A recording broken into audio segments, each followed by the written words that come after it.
Hey guys, LevelCap here. Today we're going to be taking a look at the new Battlefield 4 map called Sunken Dragon. This is available through the Dragon's Teeth DLC content. The map itself is extremely urban with a very large lake in the middle, kind of separating part of the battlefield there. Jet skis can be ridden through the lake, and it also houses a semi-sunken hotel. What's a cool feature about this map is that you can actually drain the lake, allowing you to run across the bottom or take vehicles across the bottom of the lake, and it also gives you new access points to the sunken hotel itself. Without question, the Sea Dragon is one of the highlights of the map. Extremely detailed, it's got some cool glowing flashing lights on the center, multiple entry points, and some very intense infantry action to be had once you're inside. When the water is down, you can actually run around by the flag at the bottom, but when it's up, you actually have to swim. There's multiple levels, tons of crazy angles to fight at, and this is going to be a very hard capture point to actually take if somebody's actually defending it. Once you move beyond the Sea Dragon, things change up quite drastically as the map is very open and has a lot of long-range action.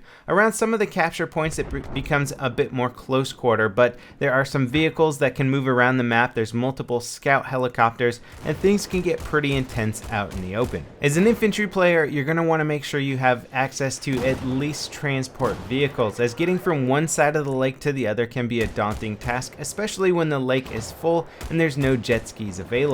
The back alleys of the map have some very tight street locations where vehicles are not going to do so well, and it's going to start favoring the infantry once again. The environment is very well lit and very snazzy looking, and there's nothing more fun than blowing up a really expensive looking city square. Looking at the Conquest Overview of the map, you'll see just how the points are spread out and how big a portion of the map that lake actually takes up. The floodgates next to the lake provide a very cool bridge where a lot of action is going to take place, no doubt. There's some guard towers up above, providing the infantry with a good place to rain down fire on armor from high up. That being said, there aren't too many points in this map that offer a lot of vertical gameplay, and personally that's the way I like it. Towards the center of the map there is a parking structure with multiple levels that you will recognize from other places in Battlefield 4, such as Flood Zone. This area is going to be extremely infantry heavy, but it will be interesting to see what happens when somebody takes a support vehicle up here. Sea Point has a very iconic fountain area, but it's going to get absolutely dominated by some of the armor in the map. Overall, it's a very good looking map. It has limited air support, some decent armor moments, but also some very good places for infantry to hold up. I'm quite looking forward to see how this map plays out, especially on 64-player servers. As always guys, thanks for watching, and remember to check out the other 3 videos I launched today on the other 3 Dragon's Teeth maps. I'll see you guys next time. This is LevelCap, signing off.